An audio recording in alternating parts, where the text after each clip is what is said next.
During the last love therapy seminar, we had a magnificent inspiration about the luggage keeper. You can read in the midst of many, but I will read one that leaves this quite clear in 1 Samuel chapter 17, verse 22. The passage is well known. I'm talking about the story of this chapter. It's the story of David when he arrives at the battlefield and he discovers that Goliath was affronting the army of the people of Israel. And he proposes to fight Goliath. But this detail at times comes unnoticed by people. His father, Jesse, had sent David to bring supplies to his older siblings who were soldiers in the army. The text says on verse 22, "And David left his supplies in the hand of the supply keeper, ran to the army." This passage illustrates a custom of war that is still observed today. Weapons and wars have changed, but this war strategy remains. What is it? The soldiers of an army will leave the luggage further behind in a strategic place to advance lighter and freely against the enemy. It wasn't too far that they couldn't reach the place of the luggage, neither too close that it was not attacked by the enemies. So when they would go to war, there was a supply post and a keeper of the supply of the luggage to protect everything, the ammunition, the food, all that the soldiers needed. You wouldn't find in the midst of the luggage, in the army, something unnecessary. Only the necessary, because you only take to war what they need, not what is unnecessary. Nobody would take a plant pot or a sofa, a chair to the war, but they would take food, weapons, supplies, and etc.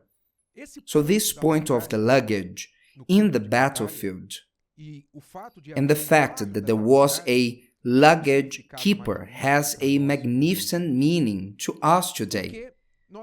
Because when we speak about luggage, taken to the spiritual and emotional field, life experiences, in other words, dealing with the luggage as if it was our past and no collection of experiences from our parents' inheritance or childhood, adolescence, experiences, good and bad ones, beliefs, all we have gathered throughout our lives, we understand that there are things we don't need to take to the battlefield. First lesson, there are things we don't need to take there.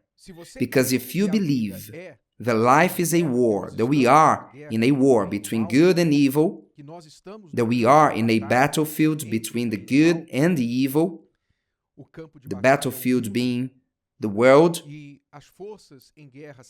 and the forces at war are the forces of good and bad, and you are in one of the sides. If you believe in that, so you must understand that you don't take what is unnecessary to the battlefield. So, what from your past, things that happened to you, you don't need to take, to bring with you in your luggage. From people that hurt you, that you need to forgive, that you need to release them, let them go. Not because they deserve, but because you don't need to carry this weight to remind yourself of a list of everybody who hurt you. You need, beyond your necessary luggage, do you need to take people and people who hurt you in your luggage? Do you need to carry this past, this weight upon you? So we understand that for the battlefield, you only take what is necessary. I don't need people who hurt me. I can release them. I can forgive them. I can move on. I don't want to carry this weight. Do you need to bring in your luggage all harsh words that were said against you? Words that humiliated you, that cursed you, that belittled you, that offended you. Do you need to carry these words?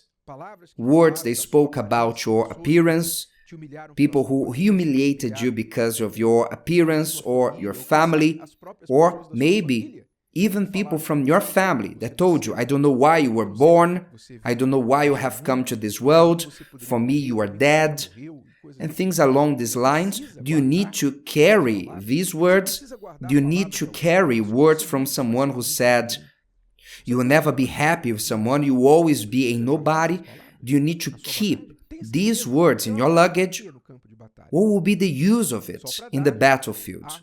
Only to give weapons to the enemy. So you don't need this. This luggage must be thrown away, that you may keep only what you need, what is lighter.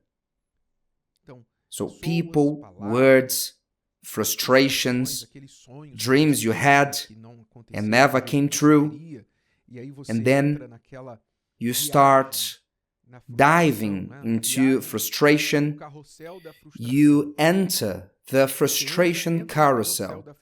Do you know a roundabout in a theme park?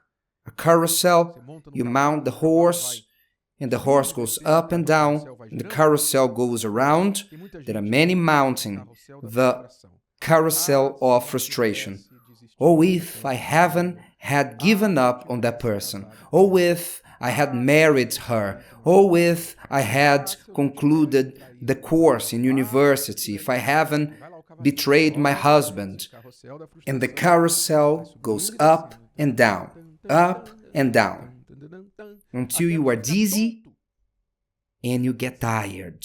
You don't need that. Let the carousel of frustration be gone. Come out of it. You don't need that in your luggage. What happened? It happened, and now it's gone. As I was saying in the seminar, it's like the commentary after the match. Do you know those commentators that speak about the match when it's over? And then former football players, specialists, commentators, and they say, let's see that part again. Oh, if the ball went in, if they had scored, if the ref wouldn't give the penalty, if the manager wouldn't have made that sub, if this or that, it won't change a thing. The match is over, the score is won, and it won't change.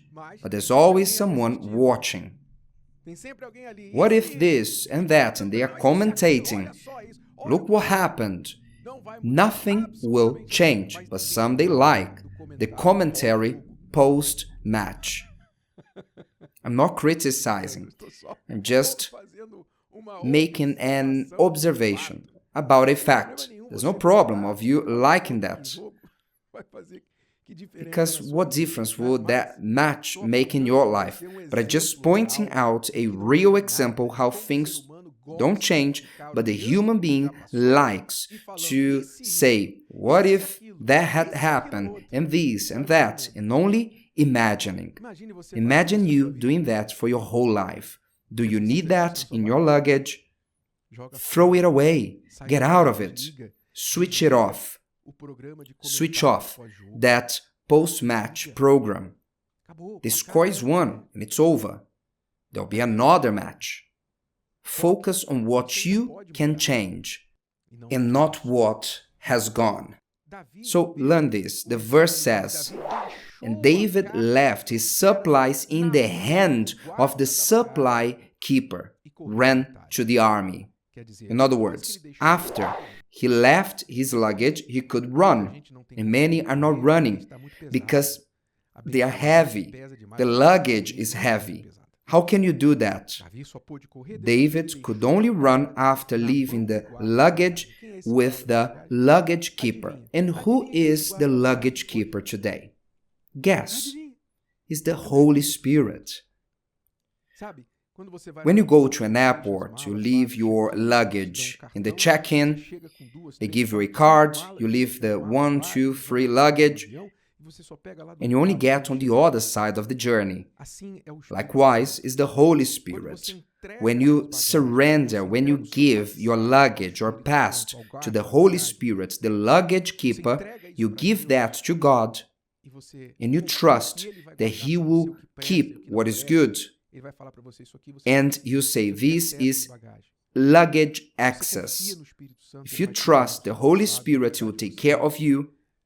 And as the luggage keeper in the battlefield would only give to the soldiers what they needed in the time that they needed, also the Holy Spirit will remove from your past, from your luggage, in the time you need the lesson you need, the ammunition you need to win over the enemy. Nothing more and nothing less than that. So don't carry what is unnecessary, and what you need, leave in the luggage keeper's hands and trust him. And go over the enemy, because the war is still waging on. If today's video helped you and you know someone that could benefit from it, share it with them, and if you haven't subscribed to the channel, you may do so now. See you later.